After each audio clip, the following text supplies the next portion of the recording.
solicitării noastre de a ne vedea și a pune la punct un plan corect, curat, așa cum am făcut de fiecare dată, pentru ca manifestările tradiționale de anul nou din Comuna Urtuz să se desfășoare așa cum s-a desfășurat și în ultimii ani, în condiții de maximă siguranță. Avem onoarea de a avea astăzi în mijlocul nostru pe domnul prefect Constantin Toma, domnul primar, pe care nu mai suportă nicio prezentare, Ioan Misoloș, adjunctul inspectorului șef al Inspectoratului Județean de Poliție, domnul comisar șef Vasilescu, domnul inspector șef al Inspectoratului pentru Situații de Urgență, domnul Coanie Halate, domnul comandant al Poliției Municipiului Orești, domnul comisar șef Boloșanu, care de asemenea nu mai avem nicio prezentare. Avem, din ce văd aici în sală, și să vreau posibilitatea cetățenilor Comunei Urtuz și tuturor celorlalți cetățeni care, sub o formă sau alta, fie că transmitează, fie că participă nemijlocit la manifestările pe care le organizați dumneavoastră. Pentru început, aș vrea să-mi permiteți ca domnul subprefect să prezinte câteva mesaje pe care să-l transmită dumneavoastră, urmând ca după aceea, în partea următoare, să facem autorizarea evenimentelor din data de 31 și 1 ianuarie, iar în ultima parte o să rămân eu cu colegii cu structurile mai pentru a stabili coordonatele vis-a-vis de acest eveniment. Domnule prefect. Domnule care iau cuvântul, după cum să stăm. Domnule primar, stimați colegi, vă spun și eu, bine ne-am revăzut în Comuna Urtuz. Prezența mea aici este legată de dorința ca aceste evenimente să se desfășoare normal, fără niciun fel de evenimente neplăcute. Sunt un om care țin foarte mult la tradiții și mă bucur că dumneavoastră sunteți păstrători tradițiilor venite de la bunici, de la străbunici, din vechime, dar în același timp sunt convins că ceea ce faceți dumneavoastră trebuie să fie în cadrul legal. Mesajul pe care îl transmit astăzi, din partea instituției Prefectului Județului Bacău, este un mesaj foarte scurt și scoate și respectarea legii cu strictețe. Până asta ați participat și în anii anteriori, știți foarte bine cum au decurs lucrurile. Atunci când nu sunt evenimente neplăcute, toată lumea e mulțumită. De aceea, colegii mei de față astăzi vă vor prezenta toate, să zic așa, planurile de acțiune pe care le-au gândit. Dumneavoastră vă rog să vi le însușiți și am mare încredere că domnul primar, ca autoritate publică locală aici decidentă, va asigura un cadru, așa cum spuneam, în care să se respecte și legea și în care să se manifeste și tradițiile. Ideea este, repet, ca aceste tradiții să meargă mai departe, dar cu respectarea legii.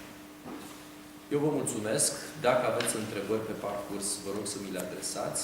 Colegii mei de față, la fel, vă vor da răspunsuri la întrebările pe care le aveți.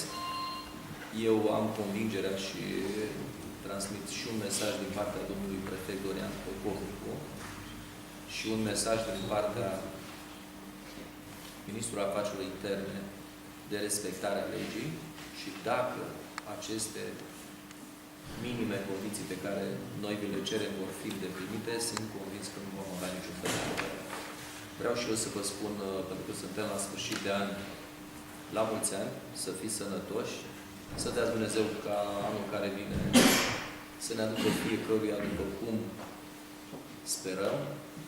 Cei care aveți acasă și care vă sunt foarte dragi, familia, la fel să aibă parte de sănătate și de un an, zic eu, mai bun.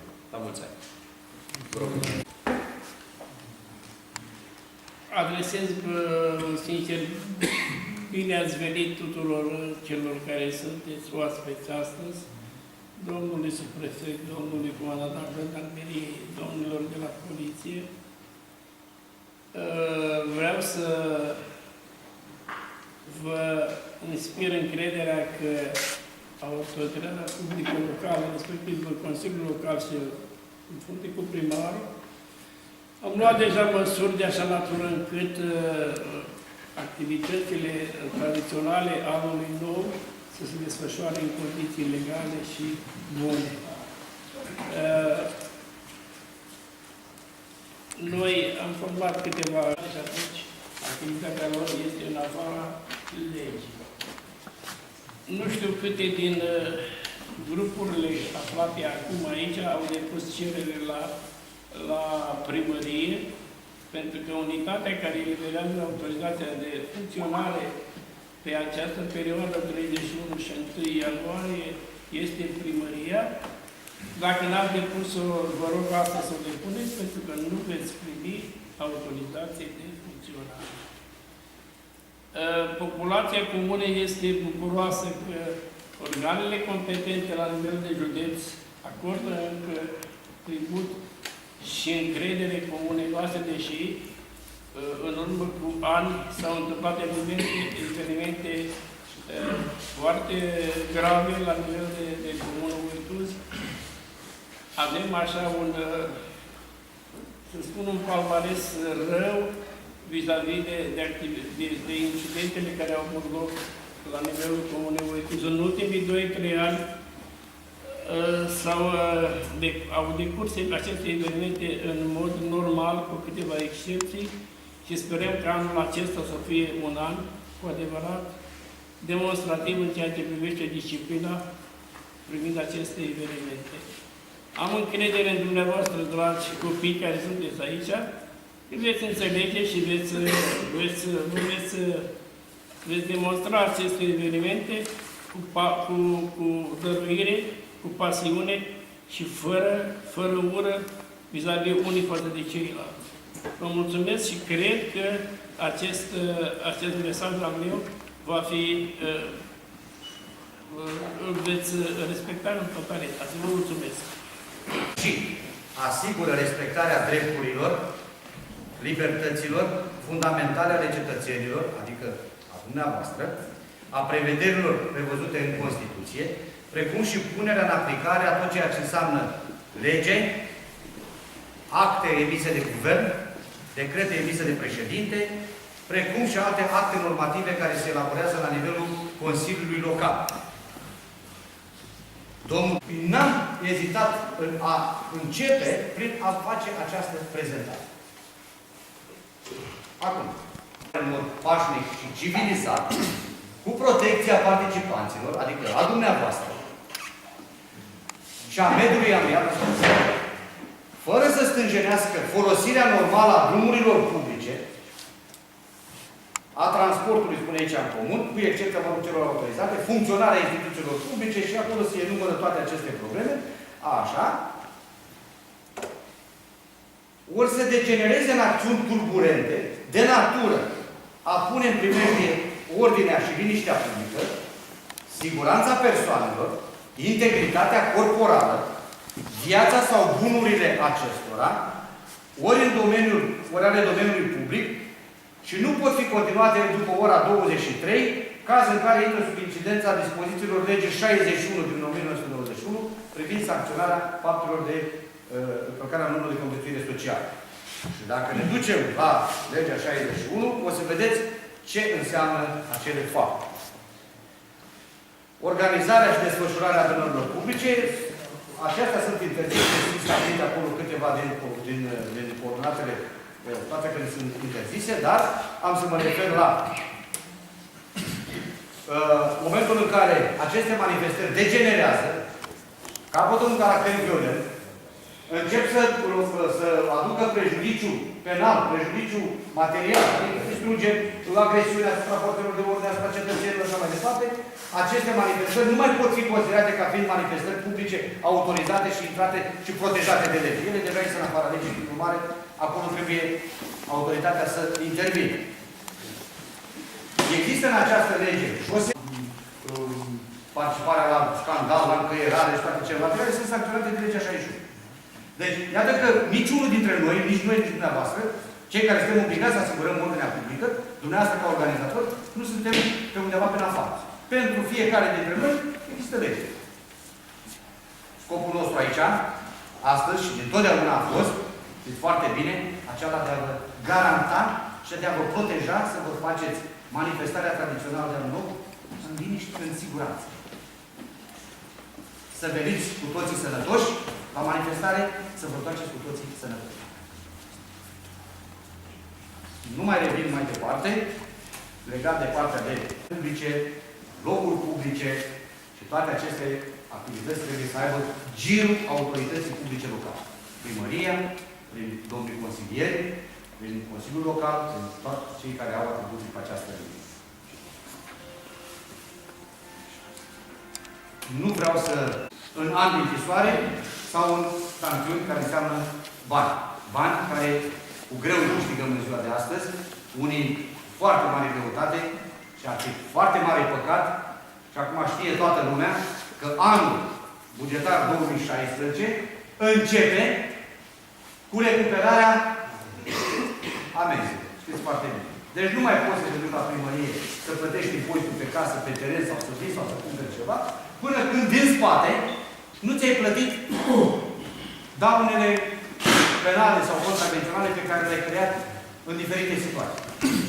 Șeful grupului de colindători și persoanele care îl sprijină.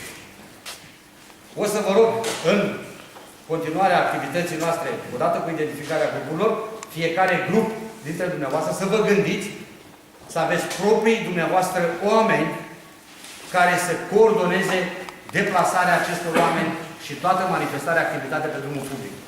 Nu văd deloc normal șiruri de jandarmi și polițiști care se meargă să tot să-i spună, bă, treci de axul drumului, că dă mașina peste tine, sau fă nu știu ce mutare acolo. Nu!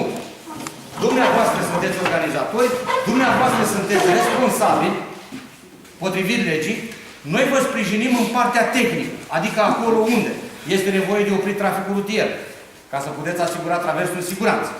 Unde este nevoie, eu știu, ca o persoană care tulbură ordinea publică, să o extragem din grup și să aplicăm măsurile legale. Să asigurăm ca să avem garanția că nu se pot produce, eu știu, incendii, explozii și toate celelalte chestii. Deci partea asta tehnică care revine ca sarcina noastră este problema noastră și noi o să o gestionăm. Partea de derulare a evenimentului este problema organizatorului. Organizatorul fiind primăria ca autoritate publică locală, ca reprezentant al comunității, iar prin dumneavoastră, domnii consilieri, prin organizatori, prin cetele colindători, șefii acestora își asumă responsabilitatea de organizator prevăzută de legea 60. Că spune acolo, organizatorul răspunde de manifestare. Uite pe articolul 1. Să vedeți acolo. Răspunderea este a dumneavoastră. Noi vă stăm alături și vă sprijinim. Absolut tot ce este nevoie. Dar niciodată nu o să intervenim în interiorul grupului. Pentru că nu-i treaba noastră. Pentru că dumneavoastră v-ați organizat. Dumneavoastră faceți cum considerați că este bine. În momentul în care am constatat că s-a încălcat. Repet, partenerii acestei manifestări și nu priviți ca adversari. Chiar dacă, iată că aici sunt și chiar și cetățeni, jandarmi. Noi nu suntem. Și noi suntem tot ai comunității. Și noi facem parte din același grup de oameni. Ai județului, ai țării noastre. Noi suntem adversari. Noi suntem cei care vă sprijinim, care vă protejăm și care vă garantăm exact ce spunea acolo în articolul 61, domnul primar garantează libertatea și dreptul cetățeanului de toate punctele de vedere. Iar noi suntem cei care vă asigurăm acest proces. Haideți să vedem. A fost între orele 10-10:30 în fața primăriei programul Clubul Ferăstrău. Mai departe. Grupul 2 de la 10:30 la ora 11 a fost ceata peste vale. Intervalul orar 11-11:30 marginea. Între orele 11:30-12 grupul Băltenii. Iar între orele 12-12:30 grupul Cotunenii. În data de pe 31. Atât. Confirmați? Da. Bun, rog să consemneze aceasta în procesul verbal. Ora 15:30 grupul se destructurează. Programului artistic se deplasează pe DN11 până în punctul numit Minuș. Spun bine? Până la Minuș după program, da? Și de acolo vă întoarceți? Așa, după care, până... Este agent de siguranță publică sau pompier sau oricine este acolo, noi cu acei oameni prezenți. Deci vrem să vă faceți evenimentul dumneavoastră și nu în amestecătură cu noi. Noi suntem organ de constatare și de aplicare a legii. Fiecare grup în parte. Și o să stabilim acum, și acei oameni să vă cunoașteți, să vă schimbați numele de telefon, până când plecați, jandarmul care este responsabil, polițistul, pompierul, criminalistul și așa mai departe. Vă fac cunoscut faptul că am folosit sau am utilizat instrumentul sesizării parchetului de pe lângă Curtea de Apel Bacău. Repet, în fiecare an, dar în fiecare an, facem genul ăsta de întâlnire. În anii în care n-au avut loc întâlniri de genul ăsta, au fost probleme. Nu că prezența, eu știu, jandarmilor acolo, nu știu ce ar face. Dar oamenii aveau ei așa unele scenarii din trecut. Și câteva reguli pe care, ascultând cum se organizează dumneavoastră aici și văzând cam cum fac pe acolo, vă pot face niște recomandări. De exemplu, probleme. Nu. Deci ca la o echipă, ca oamenii ăștia încearcă să ne dea niște soluții. Deci genul ăsta de abordare nu este, asta vreau să spuneți. Nu este la oitus. Deci n-am venit aici ca la oitus apare o problemă. Nu, peste tot. Și o să plecăm de aici, ne ducem nu știu unde, că și acolo sunt probleme de genul ăsta. Dar regulile trebuie să respectate, eu am spus. De la lege nu ne abatem absolut deloc. Deci absolut deloc. Și liniștea publică este sancționată de la 200 la 10.000 de lei. De asemenea, aruncarea asupra unei persoane, construcții sau un mijloc de transport cu obiecte de orice fel. Nu vă vă spun despre acest lucru, cu substanțe iritante lacrimogene, efect paralizant, corozive sau care murdăresc. Dacă nu s-au produs vătămări ale integrității corporale, sănătății persoanei, ori pagube, de asemenea, amenda de la 100 la 500 de lei.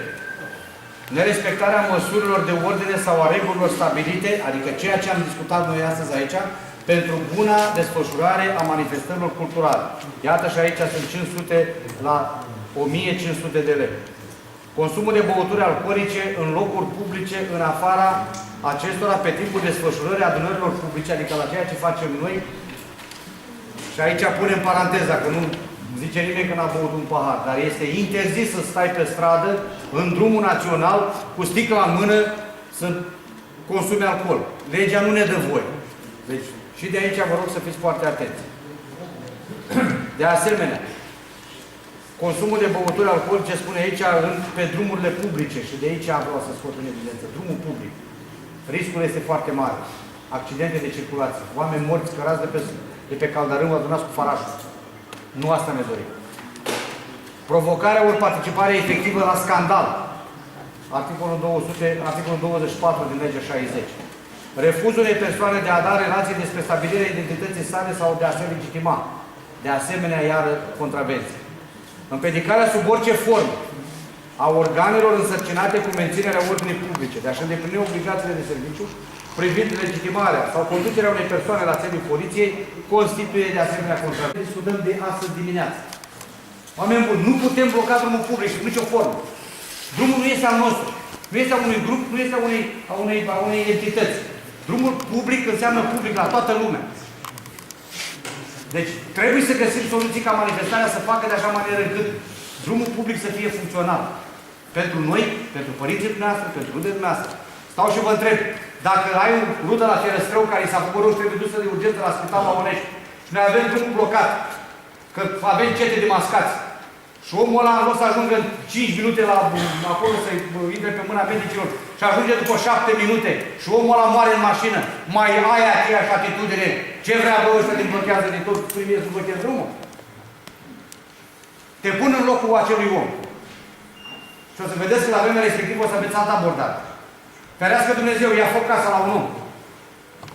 Pe unde circul cu mașinile de pompieri? Cum ajung acolo? În cât timp? Vreți-vă, stimați cetățeni, și în asemenea ipostaze, nu văzând strict numai partea de eveniment. Știți, la avem tradițional de anul nou și vine jandarmii și ne strică nouă și cu tare. Jandarmii nu vă strică nimic, poliția nu vă strică nimic. Ba dimpotrivă, vă ajutăm să o faceți treaba, dar trebuie să asigurăm și drepturile și siguranța celorlalți cetățeni. Și mai mă refer aici inclusiv la cei care sunt în tranzit. Tulburarea ordinei publice. Nici nu vreau să discut aici legat de acte de folosirea sau portul sau folosirea fără drept a obiectelor periculoase. Știți foarte bine în 2010 ce aveam pe străzile Oituzului. Bâte, topoare, rângi, furci și așa mai departe. Eu nu cred că mai este de actualitate. Cel puțin în ultimii 3 ani eu am văzut aceste lucruri, ați renunțat pentru că ați înțeles ceea ce înseamnă respectarea legii. Că ele sunt interzise. Cuțitul, pumnalul, boxul, orice tip de armă, substanțe lacrimogene, sunt interzise la deținere, nu la folosire. N-ai voie să l-ai asupra ta. Dacă la controlul corporal te găsește unul cu cuțitul în buzunar, cu sacoșa care vine la serviciu, îți face dosar penal pentru deținere ilegală de armă albă. Dar weekend să vii la meeting și să vii cu bucata de coasă, sau să vii cu bucata de fier, sau să vii cu bucata de rană. Prevederi legale care sancționează anumite activități ilegale desfășurate de dumneavoastră, și ar fi legea 307 și 163, care creează obligații și domnului primar, ca și primar al comunii și ca și președinte al Comitetului Local pentru Situații de Urgență. Mai multe nu vă spun, doar atât, că pe tot parcursul acestor manifestări este interzis folosirea artificiilor decât cu autorizație de la Inspectoratul pentru Situații de Urgență Major Constantin al județului Bacău. Deci, atunci când se vrea să se folosească acest gen de de artificii, trebuie să se prezinte persoana respectivă pentru a obține autorizație. Altfel sunt interzise. Sunt interzise și nu vă recomand să le folosiți pentru că, bineînțeles, veți fi și sancționați, dar puneți în pericol și gospodăriile cetățenilor care nu au nicio vină, care se bucură și trebuie să bucure până la sfârșit.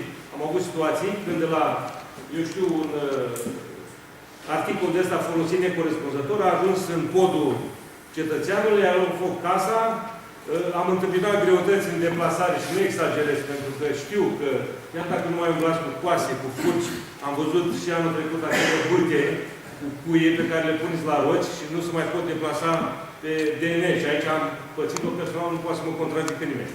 Da? Să țineți cont că aceste autospeciale și ambulanțe se deplasează la locul de intervenție pentru a salva oameni, bunuri materiale și mediul. Deci faptul că dumneavoastră nu sunteți în pericol nu înseamnă că ceilalți trebuie să trăiască într-un pericol.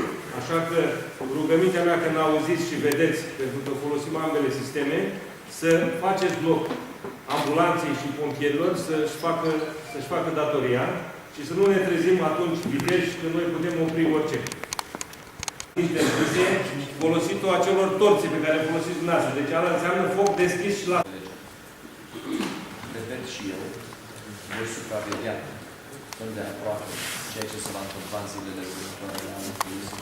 Am speranța că lucrurile au fost înțelese și se vor desfășura așa cum am stabilit aici, cum de comun acord va spune cu forțele de ordine.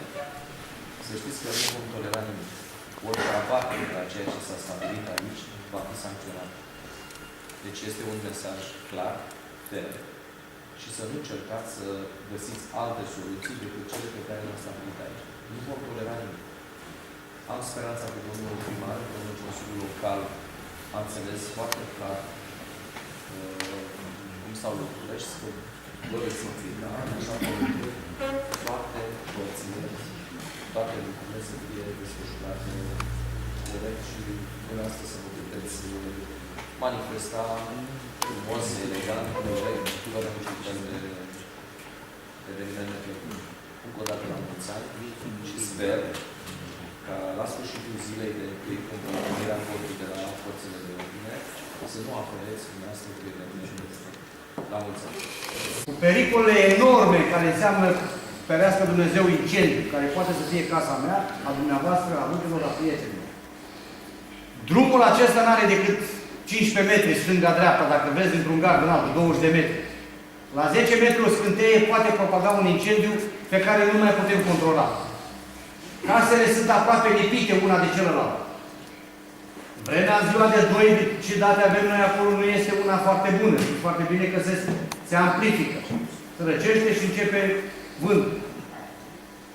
Pe de altă parte, vorbim de drumul public care nu înseamnă nimic altceva decât legătura între centrul țării și estul țării. 8 județe își fac legătura între Valea Prahovei și ceea ce înseamnă Moldova, județele Moldovei, pe o singură cale. DN11. DN11 blocat, grevat, la primărie, la Minus, la Jitărie sau în altă parte, nu creează decât haos și nemulțumire în rândul cetățenilor, inclusiv cetățeni din comunitatea dumneavoastră. Nu am avut timpul material să vă scot un reportaj pe care l-am urmărit aseară la televizor, un cetățean din comunitatea dumneavoastră care a venit public și s-a exprimat. S-a denaturat manifestările tradiționale de anul nou în această mare și frumoasă comună, Uituz, încărcată de istorie. Oameni buni, a trecut era primitivismului, a trecut era tribului, gintelor. Suntem în Europa. Vorbea colegii mei de wireless, vorbea de digital, vorbea de analog, vorbim acum prin satelit cu America, online. Să ieșim pe stradă, cu par, cu flăcă, cu lanțuri, să blocăm drumul public. Că în ultima instanță nu se întâmplă absolut nimic pe toată această tăvăreală pe drumul public, nu iese nimic, decât drum blocat, circ și râs. Nu credeți că ar fi mai bine ca fiecare dintre dumneavoastră să vă gândiți că nu-și mai are loc un asemenea tip de manifestare? Bun. O să spuneți că ăsta a fost de întotdeauna. De acord. Dar vine întrebarea următoare. De ce trebuie pe drum public?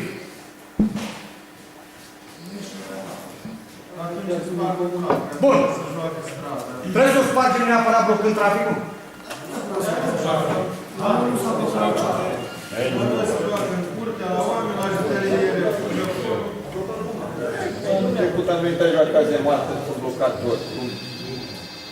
Deci, drumul public a fost blocat anul trecut, mai puțin la Jitărie, mai mult în partea, ce știți foarte bine, care grup a fost? Marginea. Cine a venit la Minus? N-a prevenit niciunul acum? Ne uităm în documente și știți foarte bine. Ați văzut?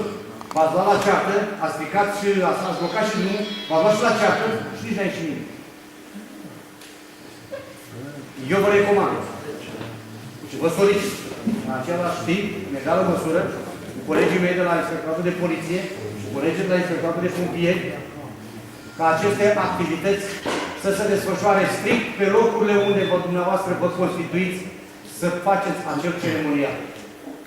Adică, aveți suficient loc la Jitărie, în intersecție acolo, fără să blocați DN-ul, aveți suficient loc la Minus, în fața restaurantului, unde aveți dumneavoastră Iară, nemulțumire. Noi aici vorbim că traficul rutier nu este perturbat. Haideți să spunem că nu e perturbat. Bine ce constă. Că e normal, se îngâcime. Da? Avem mașini de poliție, ne organizăm, deschidem coloane, traversăm frumos pe o bandă, îl ducem, îl aducem, ca să fie totuși, să nu se poată spune că de-aia nici a fost blocat. Noi ne ocupăm de lucrul ăsta. Însă, un conducător auto, chiar ți-a avut parte de așa ceva, se manifestă din mașină, poate considerându-se și el la răfostul mașinii, cu tot felul de gesturi și cuvinte obscene. De natură, a vă invita pe dumneavoastră. Dar trebuie să înțelegeți că primii obstrucționați sunt ei, nu dumneavoastră.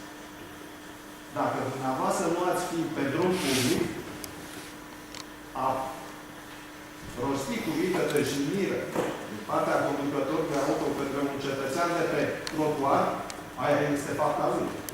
Deci este ilegal. Dar nu reacționați la acele persoane.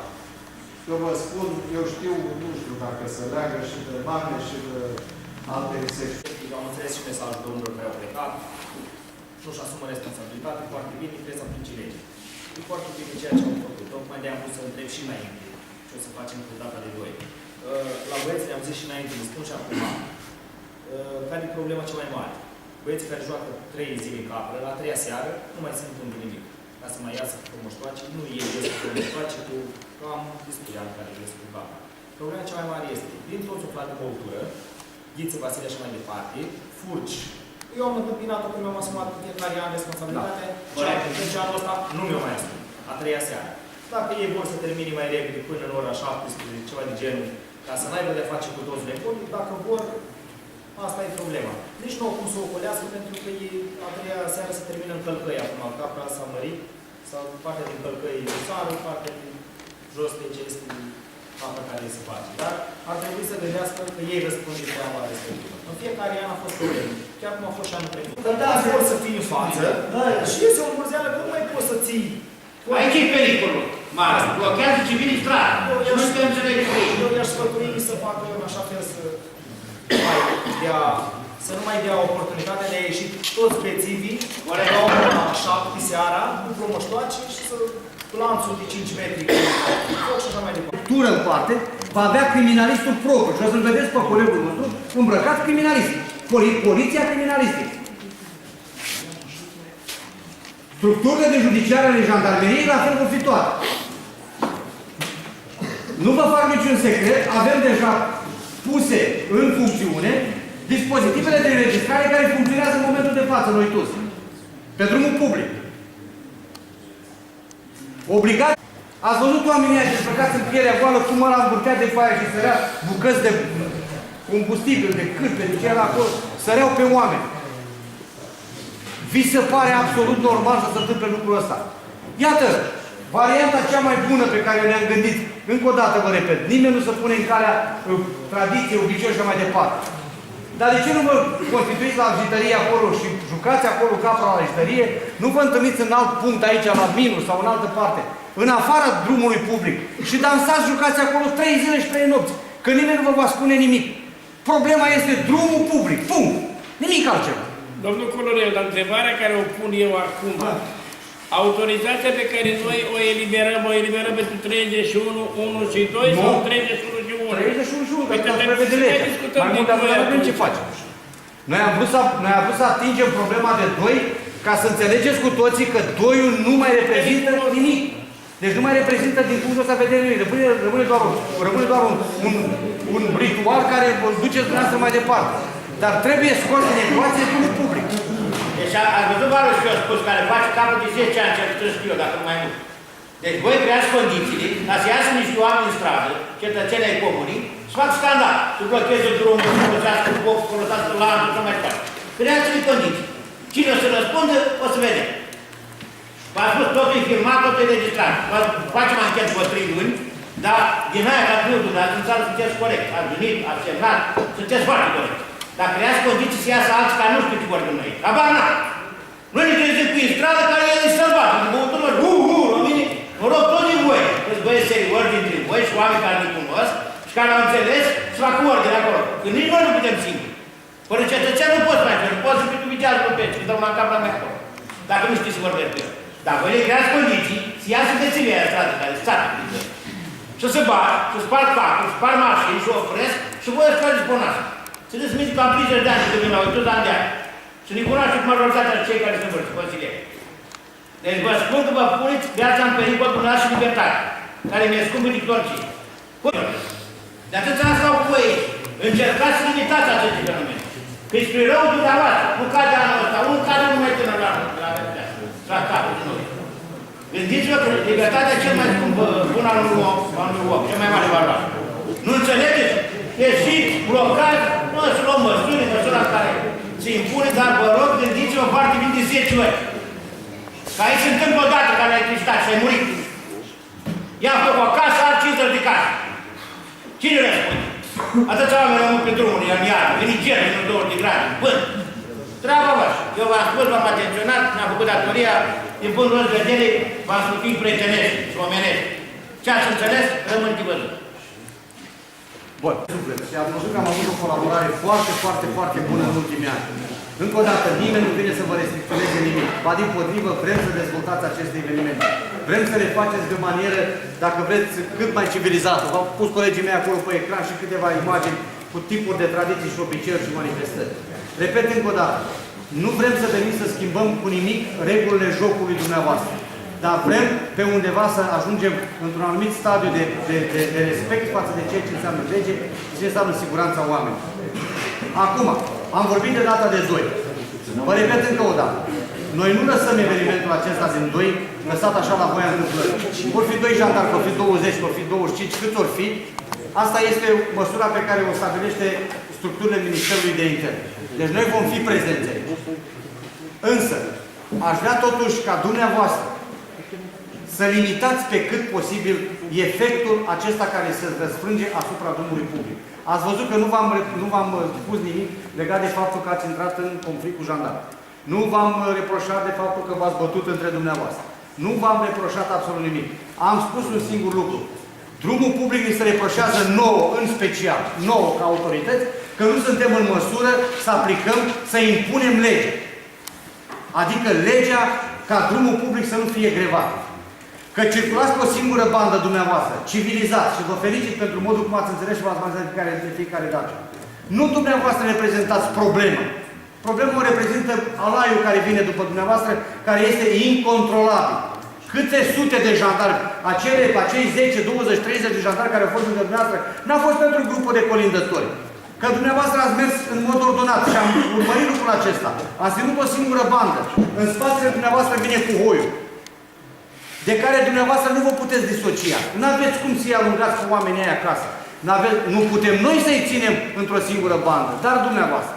De aceea vă spuneam, gândiți o soluție pe care să o putem de comun acord accepta, să evităm blocajul drumului public. Asta este singura soluție. Înțelegeți de ce suntem noi aici? Că sunt obligați să ne protejez pe dumneata, cel care generează evenimente. Dar nu de cel care nu are nicio legătură. Care nu generează, care este victimă colaterală, care este beneficiarul unui nesăbuințe a uneia dintre noi. Asta vă rog să înțeleg. Și asta vreau să... Și vă repet încă o dată, partenerii suntem așa cum ne știți de fiecare dată. Echipa care o vedeți aici în față și pe care ați avut aici în față, o veți avea toate aceste 3 zile. Am pe adjunctul meu, cu siguranță îl cunoașteți, este concetățean de-a dumneavoastră, domnul colonel Sandu, știți? Îl știți. Este adjunctul meu. Va fi și dânsul aici. Va colabora cu dumneavoastră, va lucra cu dumneavoastră. Om al comunei. Din păcate nu este prezent, că are un necaz în familie, are o problemă cu soția. De asta lipsește în momentul de față. Dar el va fi aici, împreună cu mine, cu domnul comandant, cu toți. Nu venim să ne scoatem ochii, să ne... Nu ne dați de lucru. Vrem să plecăm acasă pe data